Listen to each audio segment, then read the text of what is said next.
क्या है, आज एनालिसिस ऑफ रेट पढ़ेंगे, जिसमें एनालिसिस ऑफ रेट को पहले समझेंगे क्या कहते हैं। एनालिसिस ऑफ रेट किसी भी पार्टिकुलर आइटम्स जो बिल्डिंग कंस्ट्रक्शन में लगेगा उसके ऑन द बेसिस स्पेसिफिकेशन, उसका क्वालिटी कैसा है, उसके बेसिस पे उसका रेट लगाएंगे, ठीक है। और वो अगर हम बात करते हैं एनालिसिस ऑफ रेट का, तो दो तरह का रेट एनालिसिस करते हैं हम लोग। एक एनालिसिस करते हैं शेड्यूल ऑफ रेट और एक डेली शेड्यूल ऑफ रेट। जो आपको पता होगा शेड्यूल ऑफ रेट जो है वो PWD के द्वारा यहाँ पे तैयार किया जाएगा शेड्यूल ऑफ रेट, और इसको प्रिपेयर करता है PWD एनुअली प्रिपेयर करता है। और डेली शेड्यूल ऑफ रेट इसलिए किसी का दाम बढ़ गया घट गया तो वो डेली बेसिस पे हमारा शेड्यूलिंग ऑफ रेट होता है। तो डेली वाला उसको PWD करता है, हाँ वो बना करके देना पड़ता है, ठीक है। जो एस्टिमेट में जिसमें बनता है उसमें रेट अगर बढ़ता है उसमें दिया हुआ रहता है कितना आप एक्स्ट्रा कर सकते हैं। तो डेली बेसिस है उसको तो मार्केट वैल्यू के हिसाब से, हाँ मार्केट वैल्यू के हिसाब से देखेंगे। कोई चीज का अगर हम बात करते हैं वैल्यूएशन का, तो वैल्यूएशन डिपेंड करता है यूटिलाइजेशन और मार्केट वैल्यू पे।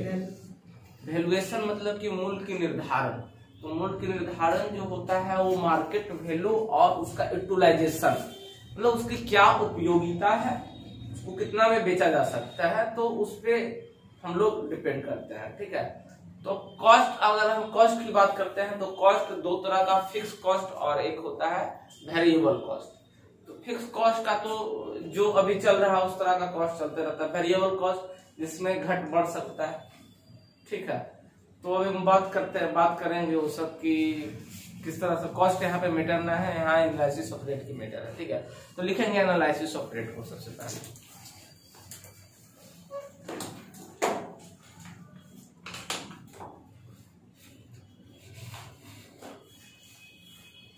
द कंप्यूटेशन ऑफ, मतलब गणना होता है COMPUTATION, computation of rate, computation of rate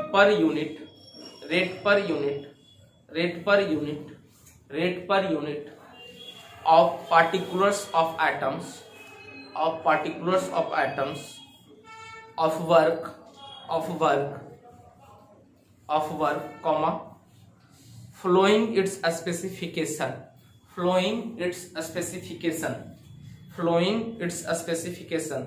from the cost of quality, यानी उसकी cost of quality यानी उसका क्वालिटी कैसा है, cost of quality of material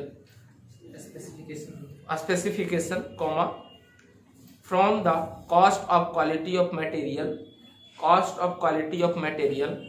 comma, cost of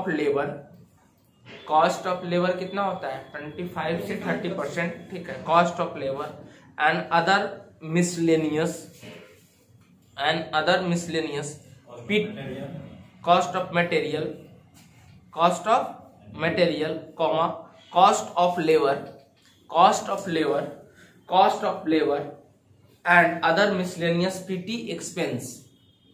other miscellaneous work में जैसे छोटा मोटा काम होता है, जैसे कि बिजली वर्क हो गया, छोटा काटी की वगैरह घट गया, मिसलेनियस वर्क में सब आता है। PT एक्सपेंस मतलब छोटा मोटा कोई खर्चा, PT expense, PETTY, PT expense मतलब छोटा मोटा खर्चा, PT expense required for its completion is known as the rate of analysis,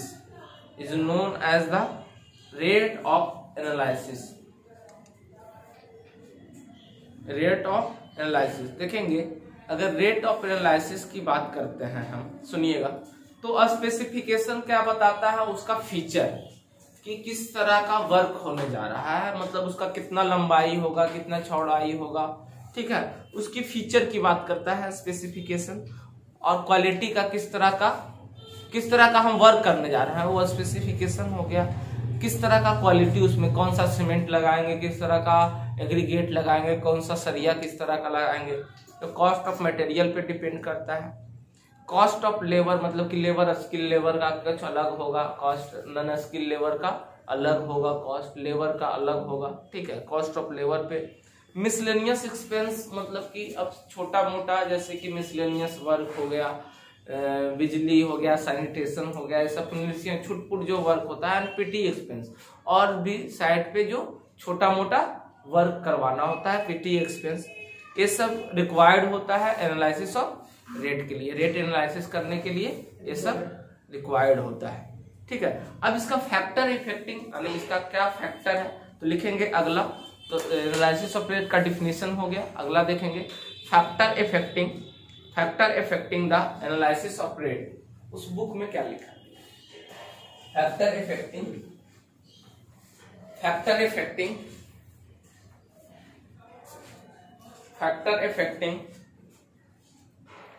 rate analysis, factor affecting the analysis of rate. अब देखेंगे क्या क्या चीज पे इसका फैक्टर डिपेंड करता है एनालिसिस ऑफ रेट। तो सबसे पहले बात करते हैं हम, तो पहला लिखेंगे the analysis of rate any items of work depend upon following. किस पे डिपेंड करता है तो लिखेंगे the analysis of rate any items of work depend on the flowing.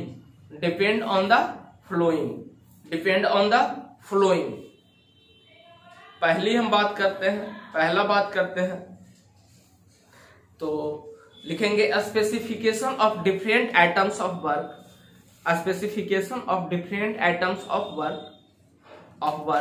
And material,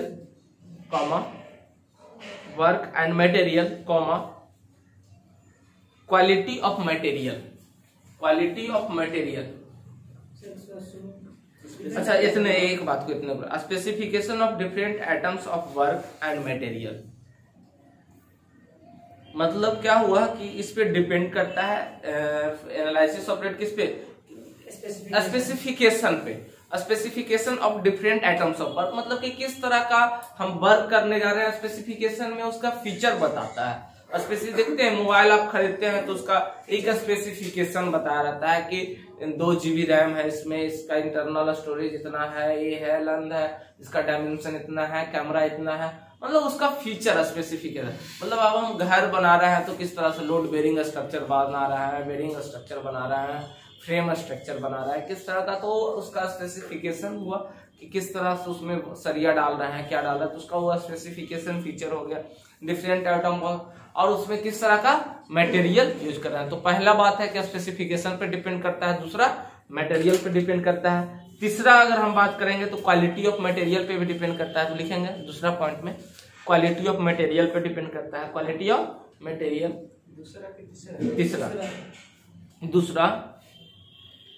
तीसरा लिखेंगे quality of material and there rate. Quality of material और उसका रेट पे डिपेंड करता है। हो गया,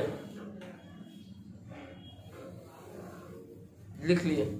चलिए अगला लिखेंगे तीसरा, number of labour and there rate. कितना नंबर्स ऑफ लेबर, जैसे कि हम वर्क करवा रहे हैं, हमको 2 रूम बनाना है तो उसमें ये तो रिक्वायर्ड होगा ना, एनालिसिस ऑफ रेट करेंगे तो उसमें रिक्वायर्ड होगा कि 2 रूम के लिए हमको कै गो मिस्त्री चाहिए, कै गो लेबर चाहिए, कै गो स्किल चाहिए लेबर, कै गो नॉन स्किल लेबर चाहिए, ठीक है। कितना लगेगा घर बनाने में लेबर, पानी पटाने वाला लगेगा मिस्त्री, ठीक है। उसमें और क्या क्या चीज, कारपेंटर लगेगा, कितना लेबर लगेगा, उसका क्या रेट होगा, इस पे डिपेंड करेगा, एनालिसिस ऑफ रेट डिपेंड करेगा।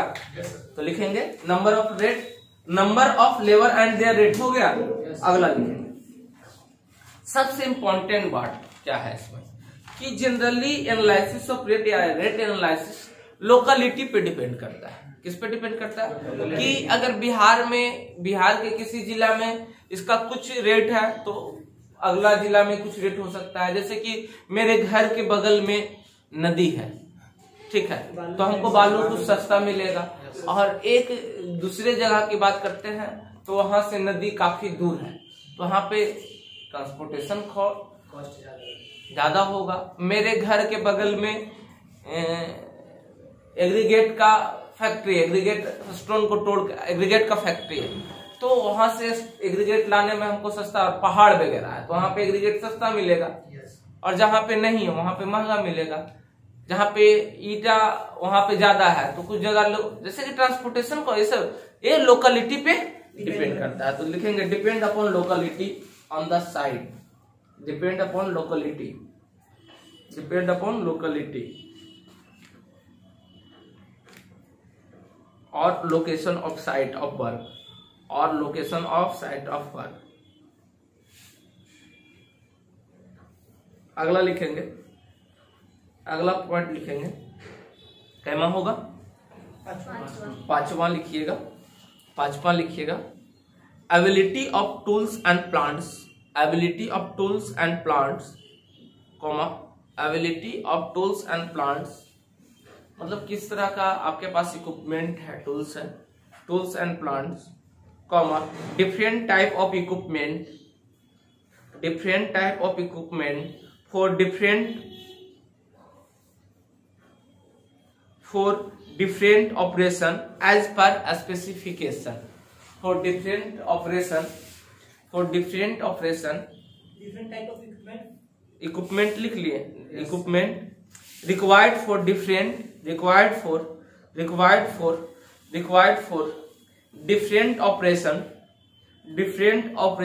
as per specification, different operation as per specification। जैसे कि बात करते हैं कि अब हमको घर बनाना है तो मेरे पास ट्रांजिट मिक्सचर है, छत ढालने के लिए, टीसीसी बनाने के लिए, कंक्रीट बनाने के लिए मेरे पास ट्रांजिट मिक्सचर है, तो नंबर ऑफ रिक्वायर्ड वहां पे लेबर का कम जाएगा, वहां पे मशीन काम करेगा। तो ये सब पे डिपेंड करेगा कि लेबर का वहां पे कुछ कॉस्ट लगता है, मशीन का वहां पे कुछ कॉस्ट लग रहा है, ठीक है। तो किस तरह का इक्विपमेंट है एंड डिफरेंट ऑपरेशन एज पर, किस तरह का आपका स्पेसिफिकेशन, उसका क्या रिक्वायर्ड है, ठीक है। तो ये सब पे डिपेंड करता है। फिर अगला लिखेंगे प्रॉफिट एंड अगला छठा नंबर होगा, छठा लिखिएगा, profit and overhead, profit and overhead of contractor, profit and overhead of contractor, profit and overhead of contractors. एक और लिख लीजिएगा, बताते हैं, profit and overhead of contractor. सबसे पहले ओवरहेड समझेंगे, देखेंगे यहाँ पे दो तरह का ओवरहेड होता है, मतलब कि ओवर एक्सपेंस, मतलब एक्स्ट्रा खर्चा, जैसे कि घर बनाते समय कोई भी कंस्ट्रक्शन होगा तो एक्स्ट्रा एक्सपेंस ओवरहेड क्या क्या हो सकता है। जैसे कि घर बना रहे हैं तो वहां पे हमको लेबर का रहने का खर्चा, लेबर का वहां रहने की व्यवस्था करना होगा, अगर वहां पे से लोकेलिटी दूर है तो उसके लिए भोजन पानी का व्यवस्था करना पड़ेगा, उसके लिए इंश्योरेंस वगैरह जो होता है उसका हेल्थ इंश्योरेंस वगैरह, ये सब ओवरहेड में आता है। तो दो तरह का हम ओवरहेड पढ़ते हैं, पहला होता है कि जनरल ओवरहेड, जिसमें जनरल टर्म में उसका रहना जो साइट से रिलेटेड है, जो साइट पे ही हो रहा है, तो उसको कहते हैं जनरल ओवरहेड। दूसरा होता है जॉब ओवरहेड, जो साइट से रिलेटेड, साइट से बाहर जाना पड़ रहा है, जैसे कि साइट के काम से ही कहीं से हमको सामान मंगवाना पड़ रहा है, ट्रांसपोर्टेशन कॉस्ट पड़ रहा है, कोई जॉब से रिलेटेड कहीं जा रहा है, ठीक है, तो वो जॉब ओवरहेड में होगा। दूसरा मतलब एक्स्ट्रा जो कंस्ट्रक्शन में खर्चा होगा वो तो होगा ही एनालिसिस, फिर उसका एक्स्ट्रा एक्सपेंस जो एक्स्ट्रा खर्चा होगा ओवरहेड, मतलब ओवर हो गया, उसको क्या कहेंगे, वो ओवर हेड हो जाएगा, ठीक है। फिर अगला हम बात किए तो समझे ओवरहेड क्या होता है, यानी प्रॉफिट कितना होगा, वो तो कॉस्ट, टोटल कॉस्ट में तो जुटेगा वो सब ना, ओवरहेड भी तो एक्स्ट्रा एक्सपेंस में आता है, वो भी जुटेगा। फिर कॉन्ट्रैक्टर प्रॉफिट जो होता है 10%, वो भी अलग से होगा, एक्सपेंस ऑफ कॉन्ट्रैक्टर प्रॉफिट। फिर ये डिपेंड करता है factor of affecting analysis of rate, इस पे भी डिपेंड करता है कि किस तरह का आपका प्रोजेक्ट है, मतलब किस तरह का आप प्रोजेक्ट कर रहे हैं, प्रोजेक्ट रोड बना रहे हैं, पुल बना रहे हैं, घर बना रहे हैं, तो नेचर ऑफ प्रोजेक्ट पे भी डिपेंड करता है। नेचर ऑफ प्रोजेक्ट लिखेंगे आप, nature of project,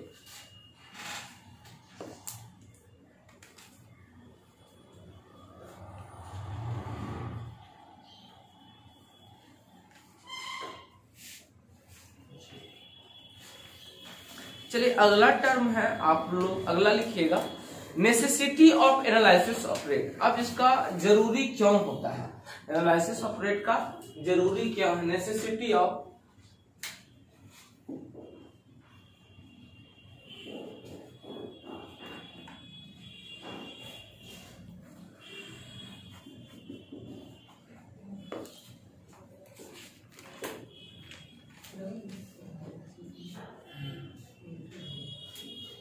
necessity of rate analysis, इसका क्या जरूरी है, एनालिसिस ऑफ रेट का, रेट एनालिसिस का क्या जरूरी है।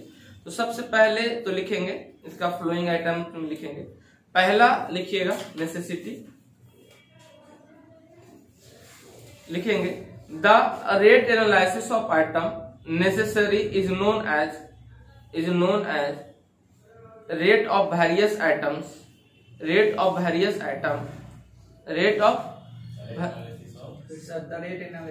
छोड़िए, देखेंगे सबसे पहले समझिए नेसेसिटी इसका क्या है। सबसे पहले एस्टिमेटिंग हम बनाते हैं, उसके लिए जो एस्टिमेटिंग प्रिपेयर करते हैं, एस्टिमेटिंग एंड कॉस्टिंग जो प्रिपेयर करते हैं, तो कॉस्ट के लिए हमको क्या पड़ता है, नेसेसिटी होता है कि एनालिसिस ऑफ रेट हमको वहां जरूरी होगा तब तो उसका कॉस्टिंग कर पाएंगे। एस्टिमेटिंग प्रिपेयर करने के लिए जरूरी होता है रेट एनालिसिस का। तो सबसे पहले टू फाइंड, पहला लिखेंगे to find the actual cost per units of items. पहला लिखेंगे टू फाइंड, ज्ञात करने के लिए कितना एक्चुअल कॉस्ट है per unit, to find the actual cost per unit of items.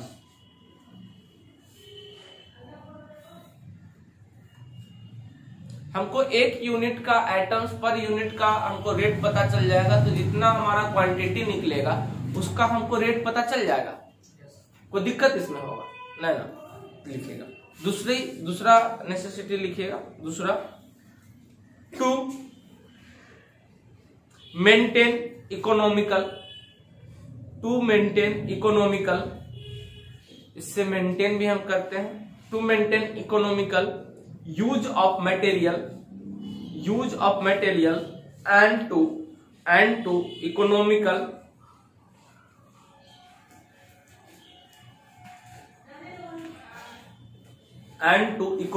The process of construction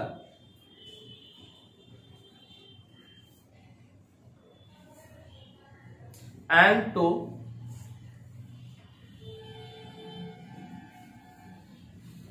economical process of construction. इससे हम खर्चा को बचा भी सकते हैं कि कितना हमको इसमें मटेरियल पता चल जाएगा, कौन सा जब हमको कॉस्ट इसका रेट पता चल जाएगा कि कौन सा मटेरियल यूज करेंगे, तो यहाँ पे हम कम बेसी मटेरियल को कर सकते हैं कि इतना लगेगा, इसका ये भी लगा सकते हैं, तो इससे हम इकोनॉमिकल भी बना सकते हैं। फिर लिखेंगे तीसरा point to determine the rate of extra item, इससे डिटरमाइन करने में भी आसानी होगा। To determine the rate of extra item,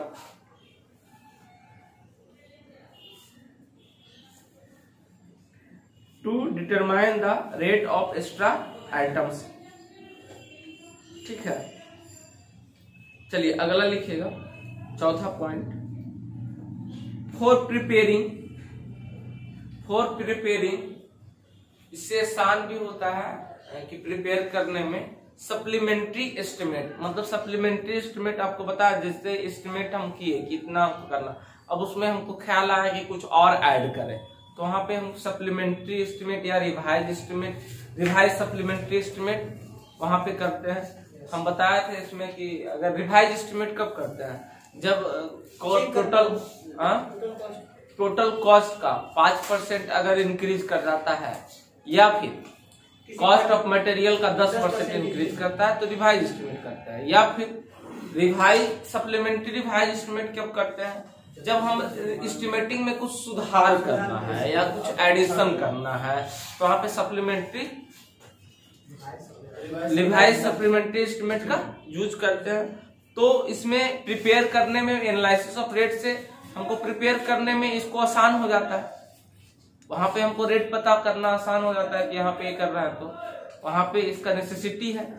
ठीक है, वहां पे जैसे कि हम टोटल क्वांटिटी का तो कॉस्टिंग निकाल चुके हैं, तो वहां पे हमको यहाँ निकालना होगा।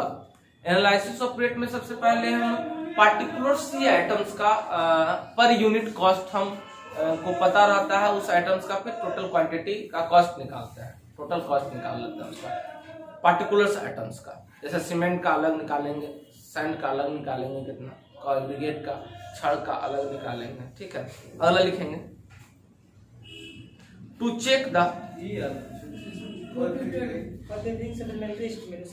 सप्लीमेंट्री एस्टिमेट और रिवाइज सप्लीमेंट्री एस्टिमेट और रिवाइज सप्लीमेंट्री एस्टिमेट हो गया।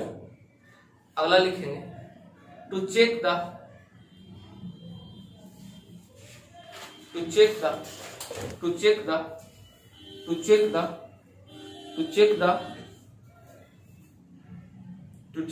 रिलायबिलिटी, मतलब विश्वसनीय, स्पेलिंग लिखिएगा RELIABILITY,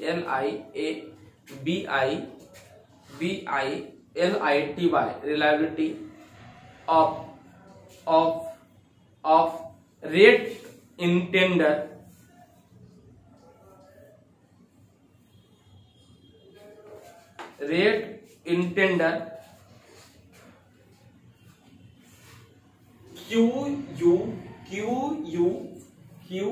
स्पेलिंग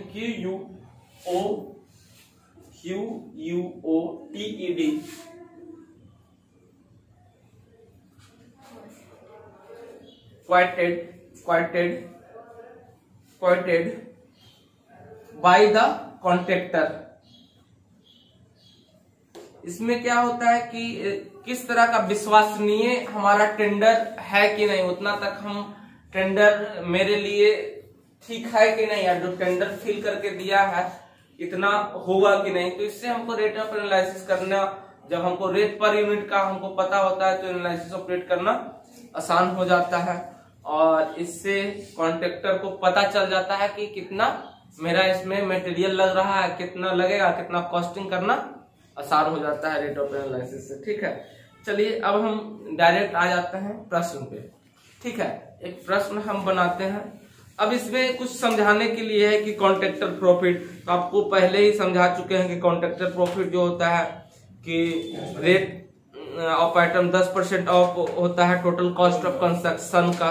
ठीक है, ओवरहेड, दो तरह का ओवरहेड होता है, जिसमें जनरल ओवरहेड और जॉब ओवरहेड। जनरल ओवरहेड उसको कहते हैं जो जॉब से रिलेटेड ऑन द साइट पे जो होता है, तो वो जनरल ओवरहेड में होता है, और जो कंस्ट्रक्शन से रिलेटेड कहीं बाहर जाना पड़ता है तो वो मेरा होता है जॉब ओवरहेड में होता है। फिर इसमें लेबर कॉस्ट ये सब है, तो थोड़ा सा इसको हम आगे फिर समझेंगे। अब एक क्वेश्चन पे आते हैं। ठीक है, एक प्रश्न पे आते हैं। तो सबसे पहले आपको प्रश्न हम थोड़ा बता दें कि ये जो मेरा प्रश्न है, हम एक प्रश्न करने वाले हैं जिसका नाम है, हम डायरेक्ट एक मटेरियल फाउंडेशन वर्क का, उसमें कितना सीमेंट, सैंड, एग्रीगेट लगेगा। ठीक है, तो एक हम एनालिसिस ऑफ रेट लिखेंगे। कैलकुलेट द एक क्वेश्चन लिखेंगे, calculate the analysis of rate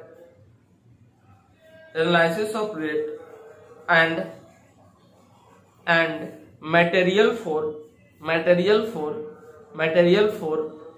concrete work in foundation per 1 MQ यानी कंक्रीट वर्क इन फाउंडेशन का कितना मटेरियल लगेगा 1 MQ में, उसका मटेरियल का क्वांटिटी फाइंड करना है और उसका रेट फाइंड करना है। तो देखेंगे बहुत से, सबसे पहले आपको एक चार्ट हम बता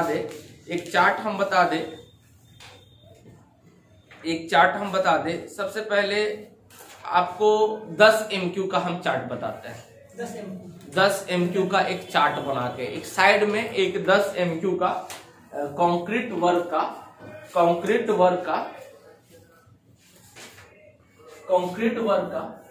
10 MQ का एक चार्ट बनाइएगा।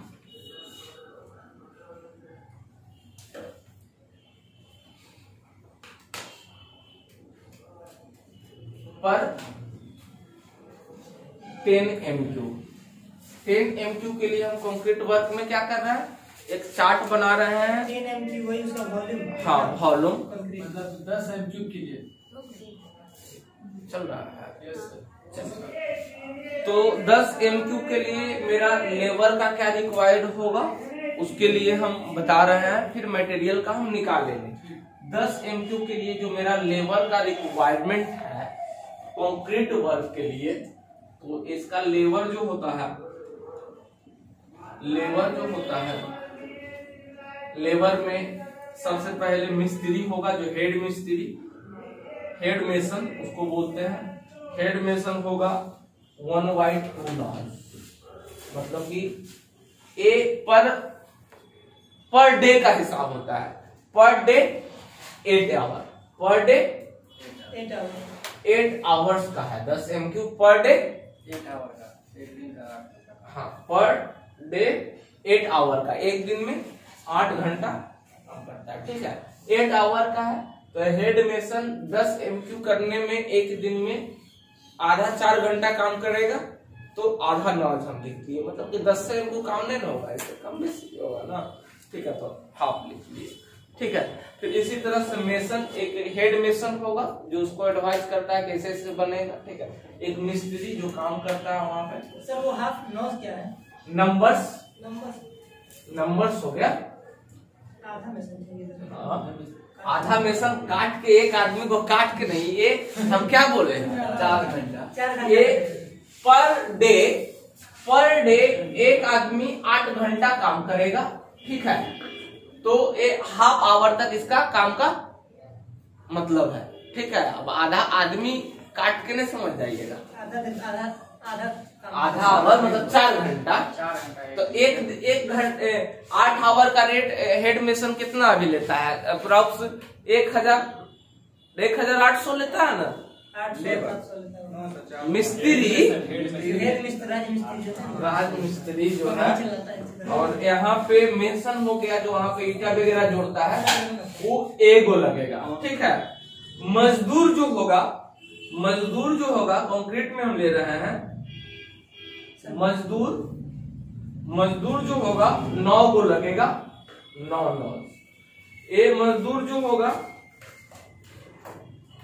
बिल्डर, मजदूर कैसा बिल्डर, जैसे कि वहां पे साइड पे काम बिल्डिंग जो तार जोड़ने वाला, कंक्रीट का ना कर रहे हैं। अच्छा हाँ। बिल्डर होगा 9 गो, ठीक है। और फिर आपका होगा मजदूर। तो मेसन में क्या होता है, मजदूर और मेसन में क्या दिक्कत है? मेसन ये मिस्त्री होता है, अच्छा। और मजदूर मतलब मजदूर लेबर, सब लेबरे के अंदर में आता है। मजदूर एक जो होता है कुली, जो ढोने वाला, जैसे कि वहां ढोएगा कौन, बालू गिट्टी ये सब ढोएगा ना, कुली ये भी होगा 9 गो, ठीक है। और भिस्टी पानी वाला क्या बोलते हैं सर? भिस्की नहीं, 2 नॉज, यहाँ तक दिख रहा है। और एक आता है टूल्स एंड प्लांट्स के लिए, मतलब कि वो लमसम लेते हैं, TNP, वो लमसम रेट ले लेते हैं अप्रोक्स 300-400। वो मतलब कि लेबर को वहां पे खाने के लिए खैनी बीड़ी सिगरेट चलना चाहिए ना उसको, मतलब कि वो नहीं होगा वहां पे जो एक्स्ट्रा खर्चा। लमसम टूल्स एंड प्लांट्स के लिए, मतलब कि इक्विपमेंट के लिए, और एक्स्ट्रा लमसम रेट हम घट गया यार, हाँ कुछ घट गया टूल्स एंड प्लांट्स में, उसके लिए हम लमसम फैक्टर ऑफ सेफ्टी लेके चलेंगे ना पैसा। लमसम में 300-400 लीजिएगा, और क्या। चलिए, तो हम कर रहे हैं find the analysis of rate, हम कर देंगे क्वांटिटी ऑफ मटेरियल का एंड क्या चीज का, ऑफ क्या लिखा है, quantity of material concrete work in foundation का। 1 MQ का हमको चाहिए, हम कंसीडर क्या करेंगे, इसको लिख लीजिए, इसको जल्दी से लिखिए, लिख लिए, फास्ट नहीं ना है।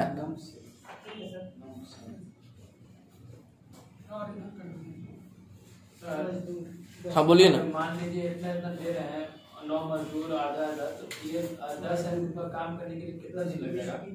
अभी हम बताएंगे ना, अभी हम देखेंगे ना, अभी हम देखते हैं, सब एनालिसिस करते हैं कितना लगेगा नहीं लगेगा। ठीक है, कितना लगेगा अभी हम देखते हैं। काम से ले लिया सर। मजदूर के नीचे क्या नहीं सर आपने वाला ग्रुप अलग दिया, मेरे ग्रुप अलग दिया। एक बच्चा दिया है, हाँ एक बच्चा दिया है हेड में। 4 भाग का दे, मुड़ी अलग, टांग अलग, पेट अलग। चलिए, 8 आवर का है, 8 आवर एक दिन। यस सर, मतलब एक लेबर जो है 8 घंटा प्रतिदिन काम करेगा। 10 MQ काम करवाना है तो आधा काम करेगा, मतलब 1/2 नोच का जरूरत है, नंबर। ठीक है, समझ रहा है? Yes sir. 8 आवर का एक होता है, तो इसको मिटा, इसको डाटा याद रखिएगा, मिटा। अभी हम क्वेश्चन दिए हैं क्वांटिटी ऑफ मटेरियल और उसका एनालिसिस ऑफ रेट करना है। कंक्रीट इन फाउंडेशन, फाउंडेशन का हमको करना है। क्या चीज का? 10 MQ। वही तो निकालेंगे कितना सीमेंट लगेगा, क्या लगेगा। एक बार इस बोले एस्टिमेटिंग में हड़बड़ाना नहीं, पैसेंस की कहूँगा, पैसेंस, कंट्रोल योर इमोशन को बना के रखना है, मतलब कि जाहिर नहीं करना है। ठीक है, समझिए क्या बोले, किसके लिए हम बोले हैं? Concrete in foundation, concrete in foundation for 10 metre cube foundation, foundation concrete in foundation चाहिए। देखेंगे फाउंडेशन में जनरली हम किसी भी प्रपोजनल में कर देंगे तो यहाँ पे फाउंडेशन को हम टेक करते हैं, मानते हैं हम 10 MQ। लेकिन इसमें मोटार का जो प्रपोजनल हम करेंगे इसका कोई ग्रेड वगैरह नहीं, हम एक ग्रेड दे देते हैं 1 to 4 M 15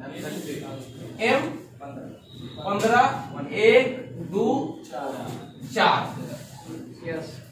ठीक है, तो 1 MQ को हमको निकालना है, फाइंड करना है, इसको हमको फाइंड करना है। बात समझिएगा, 1 MQ बहुत छोटा, 1 MQ के लिए हमारे पास कोई डाटा नहीं है। हमारे पास डाटा क्या चीज का है समझिएगा, डाटा 10 MQ का डाटा है, तो हम 10 MQ लेके चलेंगे। कंसीडर हम कितना करेंगे? 10 MQ। तो टेक वॉल्यूम, कंसीडर कितना? 10 MQ कंसीडर करेंगे। अब देखेंगे 10 MQ वॉल्यूम कंसीडर करेंगे, वो जो डाटा हमारा 10 MQ वॉल्यूम, अब 10 MQ बनाएंगे तो एग्जैक्ट 10 MQ हम मसाला में बनाएंगे। अब जो हम कंक्रीट बनाएंगे, कंक्रीट में सीमेंट सैंड एग्रीगेट होता है, ये हो गया सीमेंट का, और ये हो गया सैंड का, और ये हो गया एग्रीगेट। बाबू इसमें नहीं तो हम पानी का दिए हैं, नहीं तो कुछ वेस्टेज भी होता है, जैसे मसाला बनाएगा तो कुछ वेस्टेज भी होगा। और ड्राई कंडीशन, इसमें पानी भी ऐड करेंगे। ठीक है, पानी उनी ऐड करके नहीं, मसाला हमको क्या चीज, सूखा मसाला का दाम हमको चाहिए, पनियों का दाम लीजिएगा, पानी के दाम नहीं लेंगे तो क्या करेंगे, पानी फ्री है तो ड्राई कंडीशन में हम निकालेंगे। ये मेरा वेट कंडीशन का वॉल्यूम है, ये मेरा कितना वॉल्यूम है, वेट कंडीशन, मतलब मसाला तैयार हुआ था। अब हम निकालेंगे फॉर ड्राई कंडीशन का वॉल्यूम एंड वेस्टेज। कुछ बनाने में एग्जैक्ट पूरा तो नहीं बन जाएगा और कुछ वेस्टेज भी होगा, तो फॉर, अब चूंकि सोड ऐड करके लिख दे ऐसे, चूंकि वेस्टेज के लिए ड्राई कंडीशन एंड वेस्टेज के लिए कितना हम इंक्रीज ऐसा मतलब इंक्रीज कितना वॉल्यूम, टोटल वॉल्यूम में से 50% हम इंक्रीज कर देंगे। 50 to 55% को हम क्या करेंगे, टोटल वॉल्यूम में से 50 to 55% इंक्रीज कर देंगे। टोटल 10 MQ में से 50 से 55% के बीच इंक्रीज कर देगा। हम इसके बीच 10 से 52% या इसके बीच समथिंग क्या, इसके बीच समथिंग 52% ले लेते हैं। दोनों के बीच में होना चाहिए। दोनों के बीच में कितना ले ले? 52, 50 भी ले सकते हैं, 52 भी ले सकते हैं, 50 से 55 के बीच रखो। सब मतलब अगर मान लीजिए x आता है तो उसको उसमें 50% और ऐड कर देंगे, ऐड करेंगे। तो ड्राई कंडीशन में वेट से ड्राई में जा रहे हैं, इतना ज्यादा। हाँ, ये बेट से ये बेट में है, अब हम ड्राई में जा रहे हैं। अब कुछ वेस्टेज मसाला बनाएंगे तो कुछ वेस्टेज नहीं होता है, बर्बाद नहीं होता है, वेस्टेज का भी है, वेस्टेज का भी है। ठीक है, अब पानी का तो अच्छा खासा ना हो जाता है जी, पानी पे तो अच्छा खासा फैल जाता है ना उसका, तो वेस्टेज के लिए 50 से 55। अब इंक्रीज यहाँ पे मान लेते हैं कितना, 52% इंक्रीज कर देते हैं। इसके बीच में हमको लेना है तो 52% इंक्रीज कर देंगे। ठीक है, तो अब न्यू वॉल्यूम क्या हो जाएगा, NEW होता है। न्यू वॉल्यूम मेरा क्या हो जाएगा, दिख रहा है यहाँ तक, ध्यान रखना बोलना पे। ठीक है, अब न्यू वॉल्यूम मेरा कितना होगा, 10 m³ पर वेट कंडीशन के लिए था, मतलब इसमें सारा मटेरियल वगैरह पानी वगैरह सबके। अब यहाँ पे हम ड्राई कंडीशन और वेस्टेज में जाएंगे। पानी का इसमें मटेरियल हमको नहीं चाहिए, हमको पानी का खर्चा नहीं लगेगा। ठीक है, वेस्टेज हो जाएगा उसका खर्चा थोड़ा, तो हमको ड्राई कंडीशन मटेरियल का ना निकालना है जी, तो मटेरियल का निकालेंगे तो न्यू वॉल्यूम मेरा क्या होगा, 10 का हम 52% ले लेते हैं, 10 का 52/100। इसके बीच में हम 52% ले लिए। ठीक है, 52% का मतलब बटा परसेंटेज यहाँ लिखते हैं, उस परसेंटेज को हटाया तो कितना होगा, 15.2 यहाँ तक दिख रहा है। ये मेरा होगा वॉल्यूम, मीटर क्यूब। अच्छा बाबू, ये तो मेरा न्यू वॉल्यूम हो गया। अब हमको इस वॉल्यूम पे काम करना है, अब हमको इस वॉल्यूम पे काम करना है फॉर सीमेंट। अब मटेरियल निकालेंगे, फिर उसका खर्चा बर्चा निकालेंगे। पहले मटेरियल निकाल लेते हैं, क्वांटिटी ऑफ मटेरियल, सीमेंट कितना है, quantity of material for cement. पहला हम निकालते हैं क्या चीज, इसमें सीमेंट लगेगा मटेरियल में, कंक्रीट है, सीमेंट लगेगा।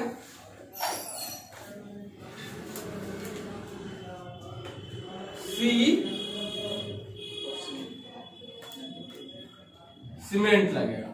सीमेंट कितना लगेगा बाबू, देखेंगे वो जो, चलिए सीमेंट निकालिए तो टोटल वॉल्यूम में से एडिंग सबको कर देंगे, सीमेंट के जितना रेशियो उससे गुना कर देंगे तो सीमेंट का वॉल्यूम हमको पता चल जाएगा कि 15 m³ मेरा कितना सीमेंट लगेगा। चलिए, तो टोटल न्यू वॉल्यूम मेरा कितना है, 15.2। अब इसमें से कितना मटेरियल था,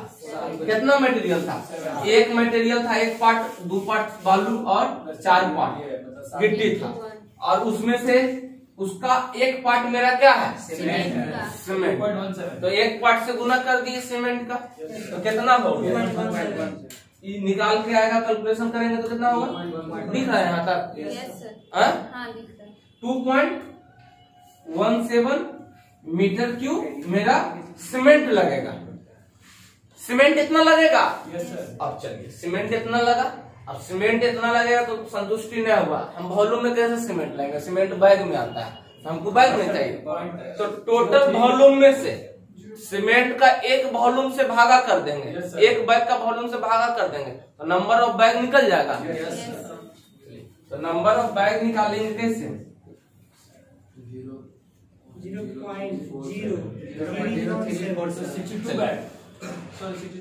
2.17 डिवाइड बाई सीमेंट का 1 बैग का वॉल्यूम, 1 बैग का वॉल्यूम होता है सीमेंट में 0.034, यहाँ तक दिख रहा है 0.0347। इसमें नहीं दिखा, कट गया,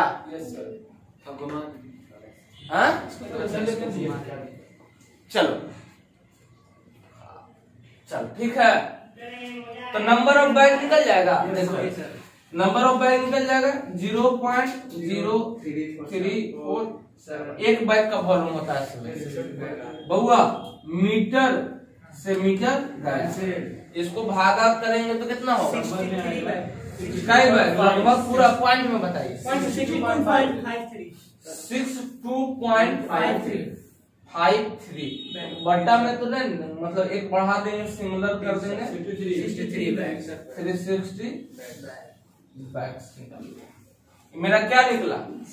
number of cement bag, number of cement bag निकल गया। मिटाए हाँ ऊपर में हाँ हाँ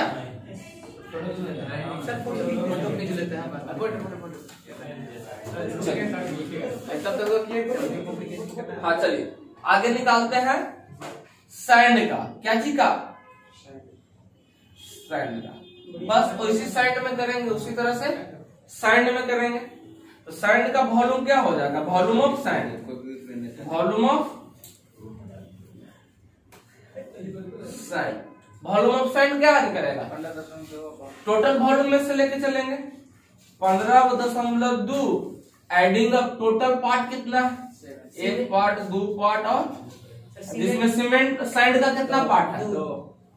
सैंड का 2 पार्ट कितना हुआ? 2.7 में से 2 से गुना कर दीजिए।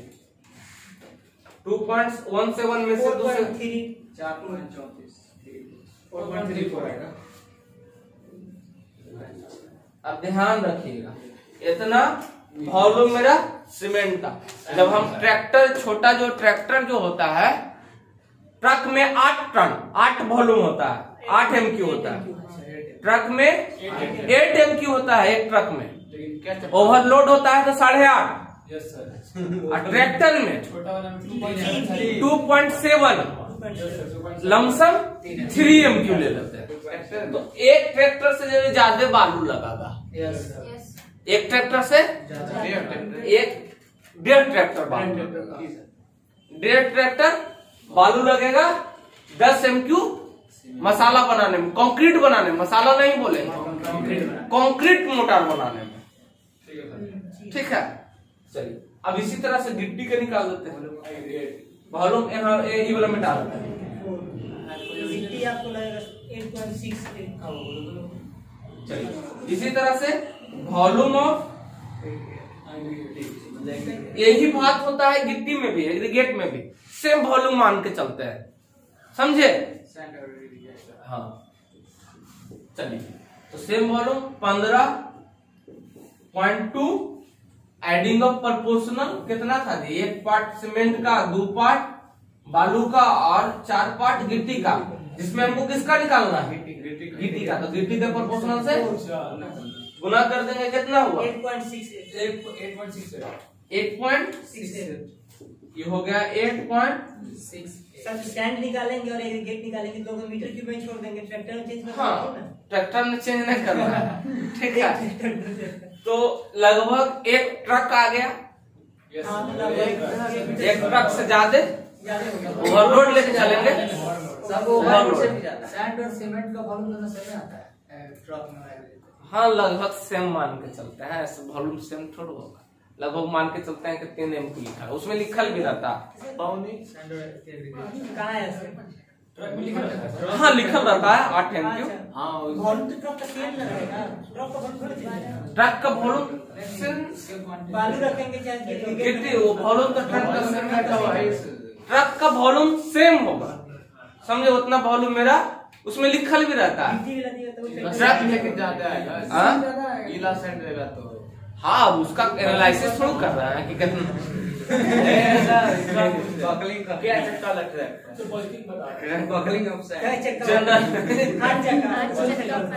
होता, 16 चक्का 18 चक्का नहीं तो समझिए आप ट्रैक्टर का क्वांटिटी ले चलिए।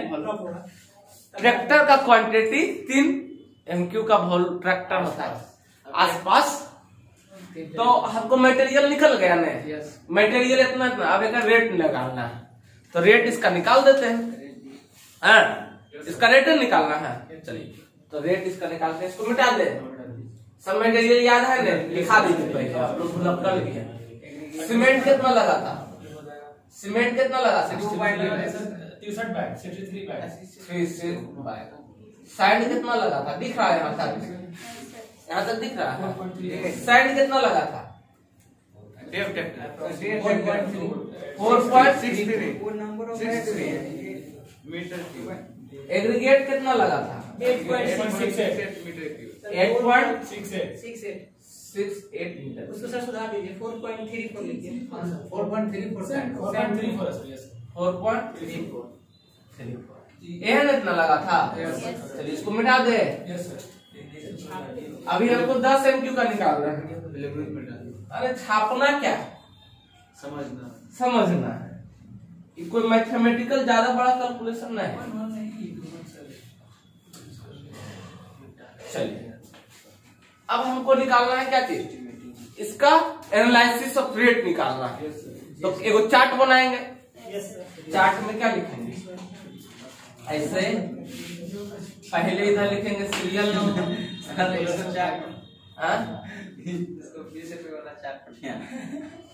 Party particulars of tabular form. फिर क्या लिखेंगे? कम में क्या लिखेंगे? क्वांटिटी। नहीं, जरूरत क्या है नंबर लिखने का? क्वांटिटी के बाद पर यूनिट रेट। इसमें क्वांटिटी बगल में कर दीजिएगा। पर यूनिट, एक यूनिट का भी बना सकते हैं। Per unit rate. फिर क्या यहाँ तक दिख रहा है? रेट रुपया पैसा। इधर रिमार्क्स। सिंपल है बाबू। एकरो में रुपया पैसा हो गया ना? पैसा नहीं चलता है, पैसा चलता है। चलिए 1 नंबर में क्या निकाले थे? सीमेंट। सीमेंट कितना लगा? 43 नंबर भी 43 बैग। वॉल्यूम में था सर उसी में लिखिए क्वांटिटी। 2.7। क्वांटिटी में सर मीटर क्यूब मत लिखिए बस। यहाँ एगो नंबर लिख देते हैं। सर बैग चलिए नंबर कितना आया था? 63 बैग। 63 बताओ। क्वांटिटी भी लिख दीजिए आप। कितना? 2.17 मीटर क्यूब। हमको बैग क्वांटिटी वॉल्यूम का इसका रेट नहीं पता है। रेट किसका पता है? पर बैग का। एक बैग का दाम अभी 420 रुपये SCC चल रहा है। हम पता किए हैं। कितना? 120। 420 120 में तो SCC का। हाँ SCC का। हाँ बिरला के चल रहा है सर। हाँ क्या जी? बिरला का रेट वही 400 के आसपास में बिरला चल रहा है।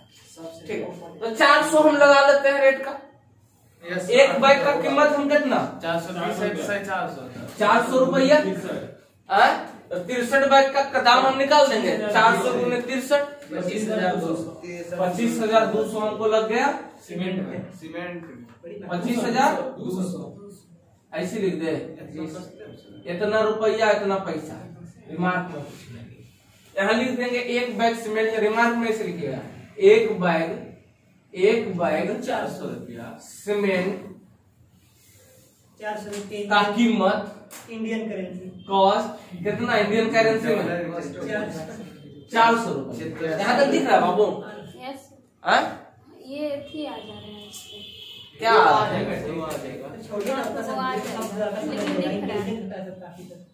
दिख रहा है ना? सीमेंट हो गया इतना। $45। अच्छा ठीक है, 25,200 हो गया। फिर अब सैंड कितना लगा था? नंबर में कुछ नहीं, नंबर में सैंड थ्रू होगा।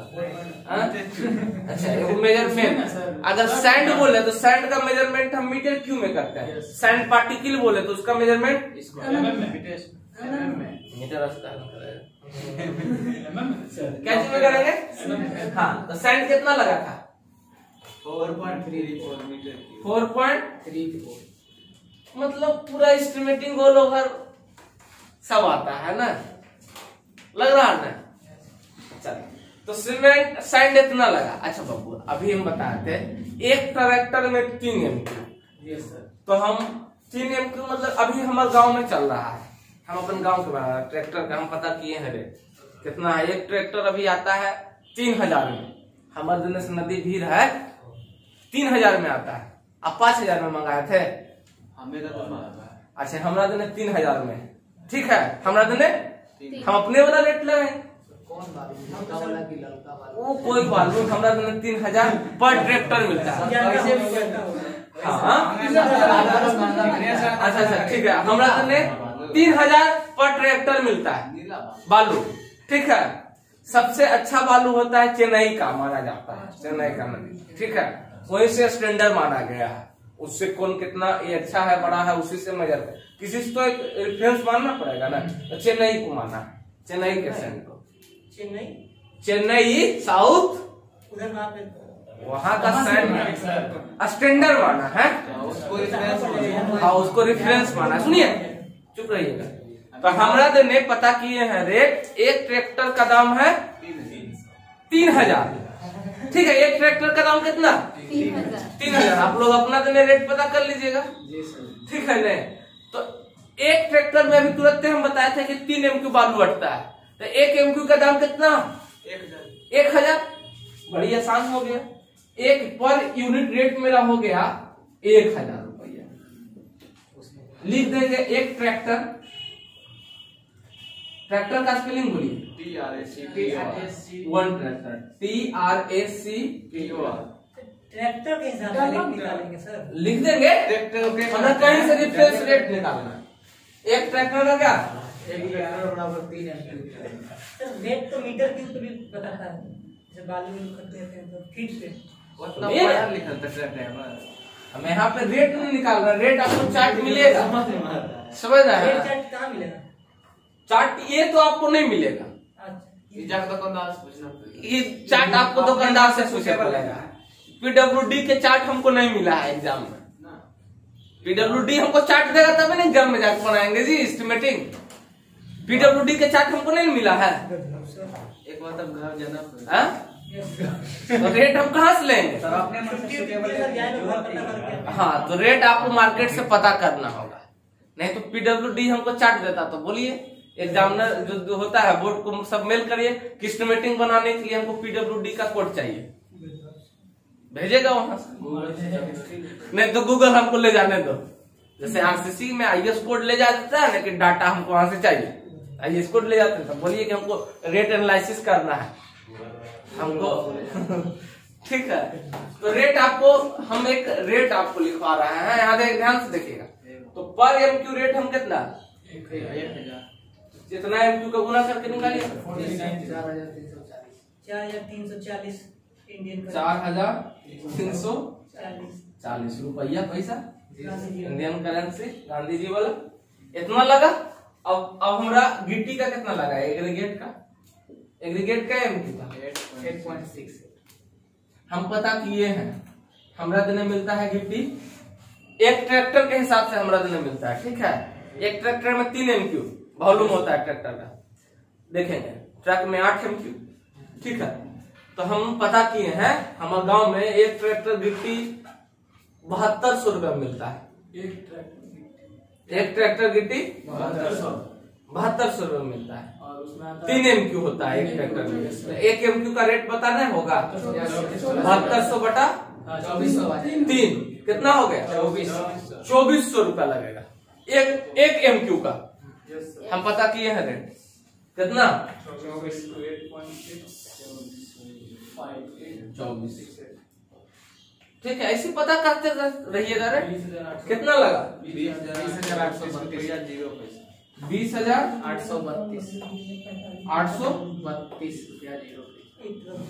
यहाँ रेट में लिख दीजिएगा जिसके हिसाब से रेफरेंस रिमार्क में आप लिख दीजिएगा।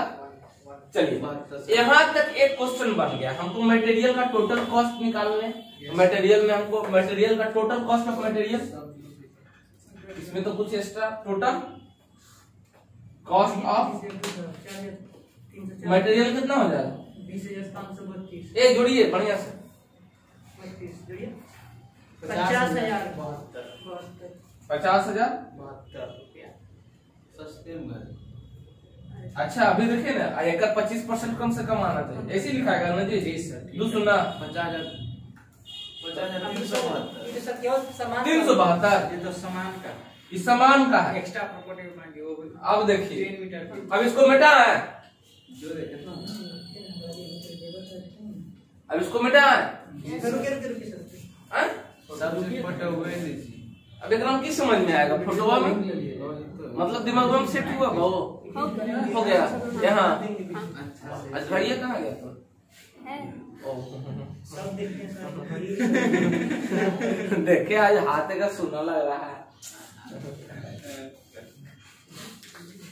चल हो गया बेटा ना। Yes sir. एडमिशन 500 देंगे, लेसन 400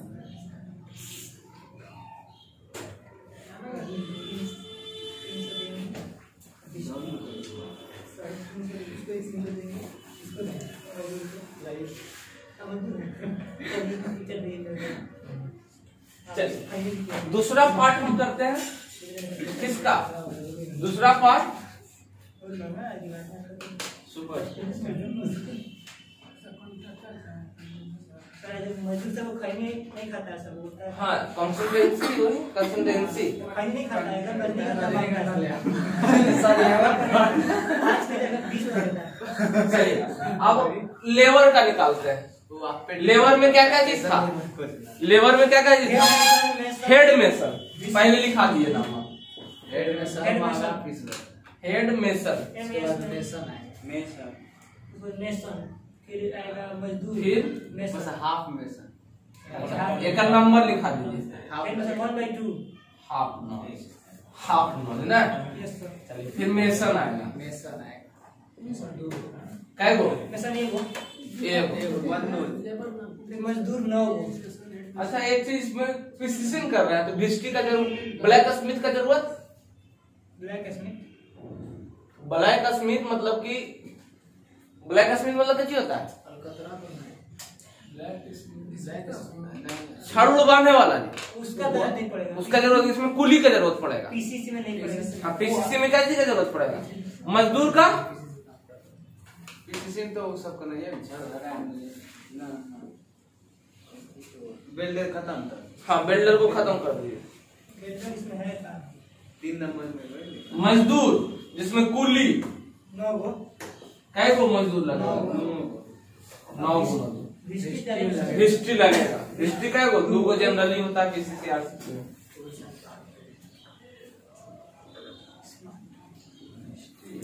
हिस्ट्री कै गो? चलिए हिस्ट्री 2 गो लगेगा। लिखेगा हाँ T&P टूल्स एंड प्लांट्स के लिए उसमें भी एक मजदूर खर्च ये लमसम लमसम कितना लेंगे सर? 400 रुपया 500 रुपया। जिलेबी खा जाएगा मजदूर का लमसम क्वांटिटी है ना। हाँ चलिए क्वांटिटी करना जरूरत है। डैश अब देखिएगा, ध्यान दीजिएगा, चुप रहिए, यहाँ ध्यान दीजिए। अभी हमारा देने है एक हेड मेसन जो होता है, हेड मेसन जो सुपरवाइजरी वहां करता है, थोड़ा मोड़ा काम भी करता है, ठीक है। तो एक हेड मेसन 1000 रुपया एक दिन का। हम मान के चलते हैं 8 घंटा का उसका मजदूरी 1000 रुपया, एक कम ठीक है। तो 1000 रुपया हो गया। 500 हो जाएगा। तो इसका कितना हो जाएगा रेट इसका? 500 ठीक है। अब मिस्त्री गांव में तो 500 रुपए लेता है, यहाँ शहर में 800 900 800 रुपए लेता है। 800 सब कौन लेता है? 800 नहीं नहीं, शहर में लेता है। शहर में 800। शहर में अपने से खाना बनाना पड़ता है, रूम रेंट देना पड़ता है। शहर में अब हंसते हैं हंसिए नहीं। शहर में 800। तो यहाँ पर यूनिट रेट हम कितना लिख दिए? टेम्पोररी में यही काम चल रहा था। 800 टेम्पोररी। कितना हो गया? नहीं यही कम 800 रुपया हो गया। अच्छा देखिएगा मजदूर कितना लेता है? 400 रुपए ज्यादा न दीजिएगा और हम नहीं चलेगा। फिक्स रेट, सरकार का रेट फिक्स है, कितना से कम नहीं होना चाहिए। मिनिमम लागत मूल्य मिनिमम जो मूल्य होना चाहिए दिल्ली सरकार फिक्स कर दी है, 470 रुपये। नहीं तो फिर आपको पेनाल्टी लग जाएगा। दिल्ली सरकार फिक्स कर दी है कि मजदूरी एक दिन का इतना देना होगा, ज्यादा दे सकते हैं। आप अपने मन से नहीं चलिएगा। 400 में होगा सर। सरकारी रेट 470 है। हाँ 400 रुपए ले लेते हैं, ज्यादा आप बोल दे 400 से कम दे दीजिए जाते तो। तो इन लोगों का कितना हो जाएगा? 36, 3600। 3000 देखिएगा, 25% तक आएगा कि नहीं? 3000 तब बढ़ा दीजिए 3000। 600। अच्छा बिस्ट्री, इसको 300, 350। हाँ बिस्ट्री थोड़ा कम, 250 300 दे सकते हो। सब जाता है। कितना दे? 300 दे दीजिए। 300 दो के लमसम दे दीजिए 500। लमसम 500। हाँ 500 से कम लमसम क्या रखेंगे? टूल्स एंड प्लांट्स के लिए, मतलब कि इक्विपमेंट वगैरह देखिए ध्यान से, तो ये भी हो जाएगा 500। जोड़ी तो 36, 36, जोड़िए 45, सबको। 49, 50, 55, देख कर 6000। कितना हुआ? 6000। 6000 हुआ जी। हाँ सर। इतना कम कम बचेगा, 36, ये 6000 टोटल मेरा हुआ। अच्छा ए प्लस बी अब कितना होगा? इसको मान लेंगे ए, कॉस्ट को मान लेंगे बी। अब पहला का कॉस्ट में कितना आया था, कोई लिखे हैं? पहला का कॉस्ट में क्या है? ए कॉस्ट कितना आया था? ए का कॉस्ट कितना आया? ए मतलब मटेरियल, ए इंडिकेट कर देते हैं TERIAL, मटेरियल कितना आ गया? 50,372। 50,372 रुपया। ठीक है। अच्छा बी इंडिकेट कर देते हैं लेबर को, बी इंडिकेट कर देते हैं लेबर को। टोटल कॉस्ट कितना हो जाएगा ए प्लस बी का? 50। यहाँ तक दिख रहा है बाबू? यस हाँ? हाँ दिख रहा है। टोटल ए प्लस बी कितना हो जाएगा? 56,372। 56,372। अच्छा देखिए, तो इससे इसका अप्रोक्स 25% रेट आया है। 25% तो होता है 12,593 सर। हाँ? 12,593 होता है और कम रहा है तो सर 12% 12.5% रेट हुआ टोटल। ना कम सब करे। चलिए कॉन्ट्रैक्टर प्रॉफिट इसमें 10% नहीं लेंगे। 10%। अच्छा अब इसमें क्या करेंगे? ऐड करेंगे। ऐड क्या करेंगे? पहले तो वाटर चार्ज ऐड करेंगे, बना देंगे, छोड़ देंगे ऐसे पनिया पटाएंगे, वाटर चार्ज ऐड करेंगे इसमें एक्स्ट्रा से। जो वहां पे साइट पे खर्चा लगे, जैसे वहां पे बोरिंग से पानी लाए, ये लाए, उसका खर्चा लगेगा जी। यस इलेक्ट्रिक बिल उसमें लगेगा, यस। पानी उनी का खर्चा लगेगा ना, तो ऐड करते हैं एक्स्ट्रा। बिल लगेगा। तो ऐड करते हैं एक्स्ट्रा में वाटर चार्ज। कहाँ मिले? कहाँ देखा था? वाटर चार्ज कितना? 1.5%। को रखेंगे तो उसको कहाँ मिलेगा? अच्छा बाबू, टोटल कॉस्ट का 1.5% आप निकाल दीजिएगा। Yes sir. इसका 1.5% निकालिएगा, निकालिए, दिख रहा है यहाँ तक। आधा करने दीजिए। इसका 1.5% निकालिए। किसका सर? 56,372 का 1.5 बटे 845। कितना हुआ? 845। 800। इसको काट रहे 40 रुपया 58। कमी कर दिए। ठीक है। अच्छा अब एक में से कितना होगा? 1.5%, 10% क्या कौन लेगा? कॉन्ट्रैक्टर वो बनाएगा तो 10% कॉन्ट्रैक्टर लेगा। क्या लेगा? 10%। ऐड करते हैं 10%, 5,600। Contractor profit. समझ जाइएगा, कॉन्ट्रैक्टर प्रॉफिट। अच्छा टोटल कॉस्ट में से दिख रहा है यहाँ तक, मिटा दे है ऊपर वाला, मिटाते जाइए। यहाँ 10% क्या लिखेंगे? 10% कॉन्ट्रैक्टर 10% प्रॉफिट हो जाएगा 10%। और टोटल कॉस्ट कितना था? 5,637 रुपया हो जाएगा कॉन्ट्रैक्टर का 10/100 100 कितना हुआ? 637.2 5,637 20 पैसा 20 क्या पैसा। लिखे थे? पॉइंट 20 लिखे हो गए। ठीक है, इतना हो गया। Yes sir. पॉइंट है इतना रुपया, ऐसे रुपया इतना रुपया। ठीक है बाबू, अब ध्यान से देखिएगा।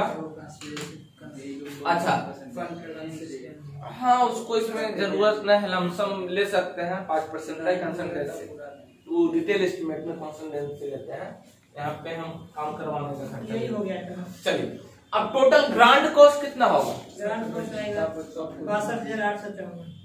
ग्रांट ओवरऑल कॉस्ट सभी को जोड़ दीजिए। 62,854। कितना हुआ? 62,000 सभी को जोड़ देना, ये सब सभी को सबको जोड़ दो। कितना हुआ? 62,854। 62,854 रुपया पैसा 78 पैसा। सैम्बल दे दीजिए रुपया का। आरएस या आरएस करके लिखिएगा। आरएस इतना यस। बाबू 10 एमक्यू का निकला है। क्या एमक्यू का निकला है? हमसे पूछा कितना था? 1 एमक्यू। बाबू क्या करेंगे? तो पर 1 एमक्यू पर 1 एमक्यू कॉस्ट कितना हो जाएगा? 6,285 रुपया है। 5 पैसा। तो कितना लीजिए? 10 एमक्यू के लिए हम निकाले थे। Yes sir. कितना हुआ? 6,285। 6,285 रुपया 40 पैसा। 86 रुपया होगा। मतलब 1 एमक्यू का प्लेन सीमेंट कंक्रीट का यूज करेंगे। 1 एमक्यू बनाएंगे तो 6,285 रुपया 40 पैसा। अब हमको जे एमक्यू निकाल, 1 एमक्यू का हमको रेट पता हो गया। निकालना है। कई एमक्यू हमारा अब कई एमक्यू है। अब हमको पीसीसी कराना है, कंक्रीटिंग कराना है, इतना लंबाई, इतना चौड़ाई, इतना ऊंचाई, हमको लगा 50 एमक्यू। 50 गुने इतना कर देंगे, इतना रुपया हमको लगेगा। तो एक आइडिया मिल गया ना हमको। Yes sir, yes sir. इसमें अब इकोनॉमिकल हम बना सकते हैं कि ये नहीं कर सकते हैं। तो ये हमारा एक क्वेश्चन ब्रीफली बन गया। किसका? रेट एनालिसिस का इन प्लेन यानी कंक्रीट फाउंडेशन। पीसीसी M15 है। पीसीसी अब किसी भी प्रोपोर्शनल के लिए पीसीसी और फाउंडेशन का बना सकते। अब बना लीजिएगा, फिर आरसीसी बताएंगे। सबका खाली ऐसी डाटा बताते चल जाएंगे। कैमरा हल्ला। बड़ा जोश में है। ठीक है।